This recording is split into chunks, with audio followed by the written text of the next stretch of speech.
नमस्कार जय जगन्नाथ आम चैनल को आपण मानकु बहुत बहुत स्वागत। सांग माने एही फूलटी को समस्ते निश्चित जानिथिबे।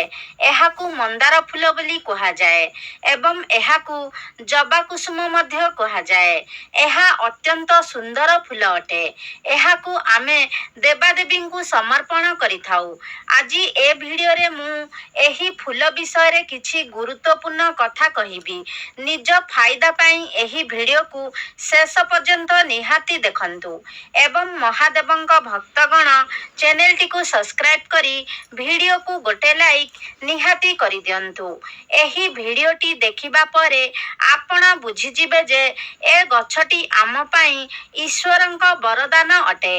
सांग माने एमितिरे तो अनेक गछलता आम घर पाखापाखी देखा जाई थाए जेउ गुड़िकर औषधीय गुण मध्य रही थाए। सूचना अभावरु आमे एहाकु एक साधारण फूलर गछ बोली कही थाउ। एहाकु मंदार फूल एवं इंग्राजी रे हेबिस्कस साबार बोली कहा जाए। एहा एक लाल रंगर फूल अटे। एहार चारि प्रजाति थाए जेमिति कि हलदिया, नाली, गुलापी एवं धला रंगर मंदार फूल देखिबाकू मिले। आयुर्वेद एवं पूजा पाठ पाई ए फूलर अनेक महत्व रहिछि। एबे चलंतु एहार चमत्कारी लाभ विषय रे जानिबा। इंटरनेट रे सर्च कले आपण एहा विषय रे अनेक तथ्य पाई परिबे। ए गछटी आपण समस्तंक घरे प्राय थाई पारे। एहाकू आमे निज बाड़ी बगीचा रे शोभा बढ़ाइबा पाई लगाई थाउ। सांग माने प्रथमे चलंतु जानिबा एहार किछि लाभ विषय रे। ए गछकू बाड़ी बगीचा रे लगाइले कौन हुए आमे एहार धार्मिक महत्वरु आरंभ करिबा एवं शेषरे एहार आयुर्वेदिक प्रयोग विषय रे मध्य जानिबा। एहार अनेक चमत्कारी प्रयोग विषय रे आजी जानिबा। भिडियोटी आरंभ करिबा पूर्वरु चैनल टी को सब्सक्राइब निहाती करि दियंतु।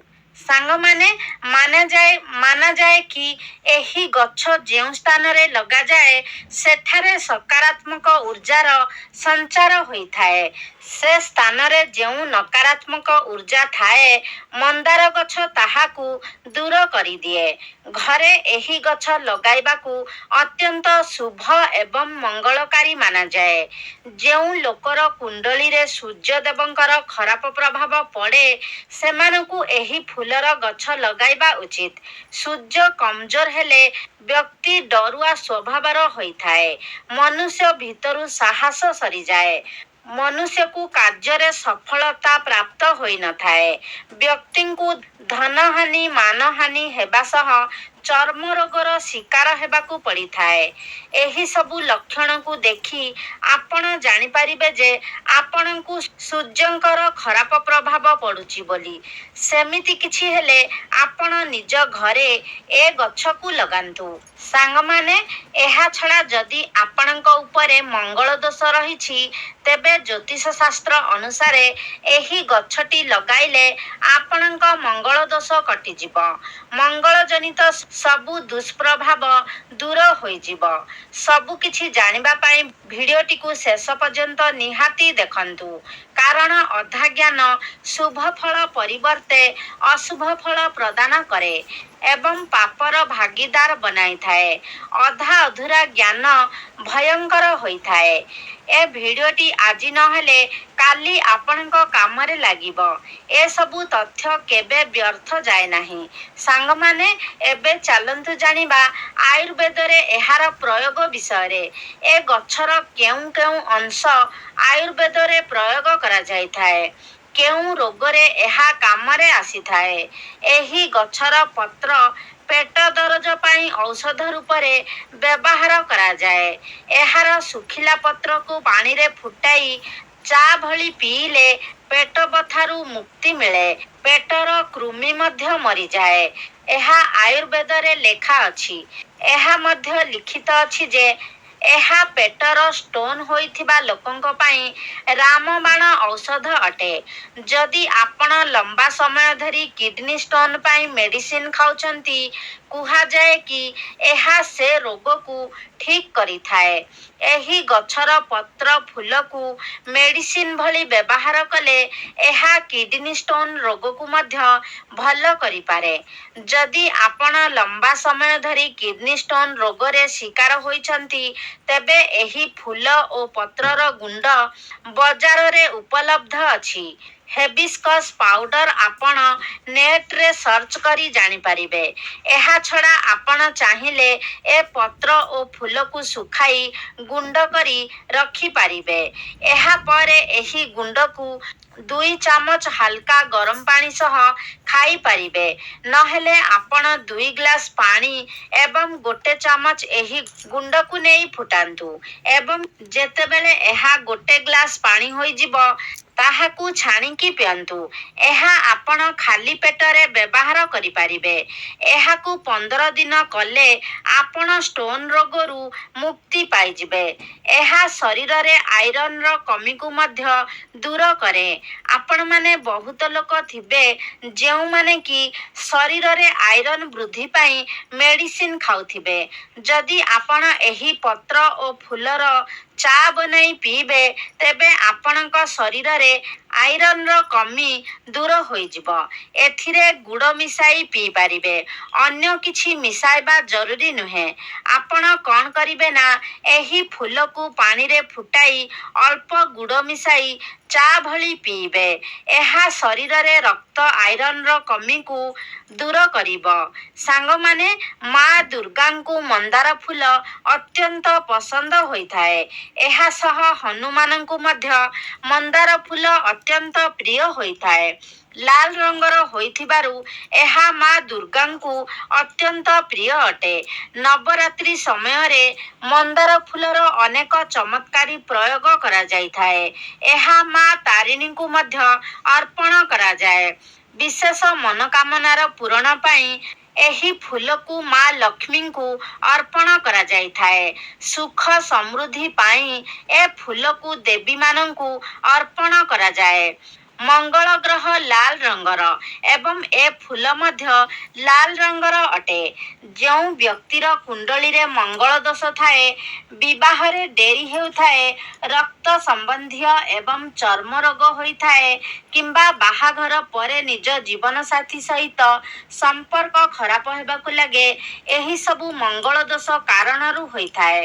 ମଙ୍ଗଳ ଦୋଷରୁ ମୁକ୍ତି ପାଇବା ପାଇଁ ମନ୍ଦାର ଗଛକୁ ଆପଣ ନିହାତି ଲଗାନ୍ତୁ ଏବଂ 1 ମନ୍ଦାର ଫୁଲ ଶ୍ରୀରାମଙ୍କୁ ଧ୍ୟାନ କରି ପ୍ରତିଦିନ ହନୁମାନଙ୍କୁ 3 ମାସ ପର୍ଯ୍ୟନ୍ତ ଚଢ଼ାନ୍ତୁ। ହନୁମାନ ପ୍ରସନ୍ନ ହେବେ ଏବଂ ଆପଣଙ୍କ କୁଣ୍ଡଳୀର ମଙ୍ଗଳ ଦୋଷ ଦୂର ହୋଇଯିବ। ମଙ୍ଗଳ ଦୋଷ ଲାଗିବା କାରଣରୁ ହିଁ ବ୍ୟକ୍ତିର ଉନ୍ନତି ହୋଇପାରି ନଥାଏ। ସମ୍ପର୍କରେ ଫାଟ ସୃଷ୍ଟି ହୁଏ। ଯେଉଁ ବ୍ୟକ୍ତିର ମଙ୍ଗଳ ଦୋଷ ଚାଲିଥାଏ, ତାଙ୍କ ବୈବାହିକ ଜୀବନ ଦୁଃଖରେ ବିତେ। ବୈବାହିକ ଜୀବନରେ ଅନେକ ସମସ୍ୟା ଦେଖାଦିଏ। ଯାହା ଉପରେ ମଙ୍ଗଳ ଦୋଷ ରହିଛି ଏବଂ ଯେଉଁ ବ୍ୟକ୍ତିର ବିବାହ ହୋଇପାରୁନାହିଁ, ସେମାନେ ମନ୍ଦାର ଗଛ ନିଜ ବଗିଚାରେ ଲଗାନ୍ତୁ ଏବଂ ପ୍ରତିଦିନ 1 ଫୁଲ ହନୁମାନଙ୍କୁ ଚଢ଼ାନ୍ତୁ। କିନ୍ତୁ ସ୍ତ୍ରୀ ଲୋକମାନେ ହନୁମାନଙ୍କୁ ଛୁଅନ୍ତୁ ନାହିଁ। ସ୍ତ୍ରୀ ଲୋକମାନେ ହନୁମାନଙ୍କୁ ଛୁଇଁବା ବର୍ଜିତ ଅଟେ। କିନ୍ତୁ ଆପଣ ହନୁମାନଙ୍କର ପୂଜା କରିପାରିବେ। ହନୁମାନଙ୍କୁ ଦୂରରୁ ଫୁଲ ଚଢ଼ାଇ ପାରିବେ। ଶ୍ରୀରାମଙ୍କ ଧ୍ୟାନ କରି 1 ଫୁଲ ଚଢ଼ାନ୍ତୁ। 5ଟି ଫୁଲ ଚଢ଼ାଇବା ଅତ୍ୟନ୍ତ ଶୁଭ ହୋଇଥାଏ। ପ୍ରତ୍ୟେକ ଦିନ 5ଟି ଫୁଲ ସମ୍ଭବ ନ ହେଲେ ଆପଣ 1 ଫୁଲ ଚଢ଼ାଇ ପାରିବେ। ଆପଣଙ୍କୁ ନିଶ୍ଚିତ ରୂପେ ଲାଭ ମିଳିବ। ଏ ଉପାୟ ସ୍ତ୍ରୀ ପୁରୁଷ ଉଭୟ କରିପାରିବେ। ମଙ୍ଗଳ ଦୋଷ ଦୂର ହେବା ସହ ହନୁମାନଙ୍କ କୃପା ମଧ୍ୟ ଆପଣ ପ୍ରାପ୍ତ କରିବେ।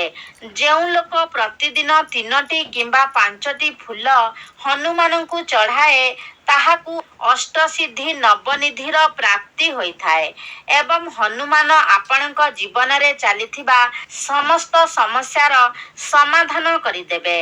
ଲାଲ ପୁସ୍ତକ ନାମକ ଏକ ଧାର୍ମିକ ଗ୍ରନ୍ଥରେ ଲେଖା ଅଛି, ଯଦି କେହି ବ୍ୟକ୍ତି ଶନିଙ୍କ କୁଦୃଷ୍ଟିର ଶିକାର ହୋଇଛନ୍ତି, ତେବେ ହନୁମାନଙ୍କୁ 5ଟି ଲେଖାଏଁ ମନ୍ଦାର ଫୁଲ ଅର୍ପଣ କଲେ ସମସ୍ତ ପୀଡ଼ା ଓ କଷ୍ଟରୁ ମୁକ୍ତି ମିଳିବ।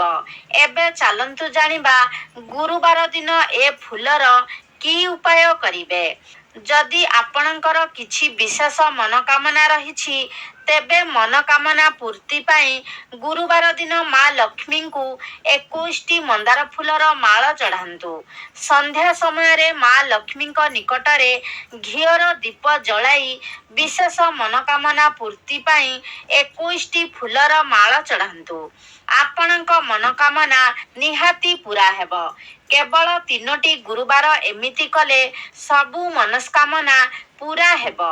ଯଦି ଆପଣଙ୍କର କିଛି ବିଶେଷ ମନୋକାମନା ରହିଛି ତେବେ ଶୁକ୍ଳପକ୍ଷ ଗୁରୁବାର ଦିନ ନହେଲେ ସୋମବାର ଦିନ ଏହାର 9 ଫୁଲର ମାଳ ବନାଇ ନବଦୁର୍ଗାକୁ 9 ଦିନ ପର୍ଯ୍ୟନ୍ତ ଚଢ଼ାଇଲେ ସବୁ ମନସ୍କାମନା ପୂରା ହୋଇଯିବ।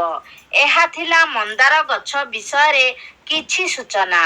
ତ ସାଙ୍ଗମାନେ, ଆଶା କରୁଛି ଆଜିର ଭିଡ଼ିଓଟି ଆପଣମାନଙ୍କୁ ନିଶ୍ଚିତ ଭାବରେ ଭଲ ଲାଗିଥିବ।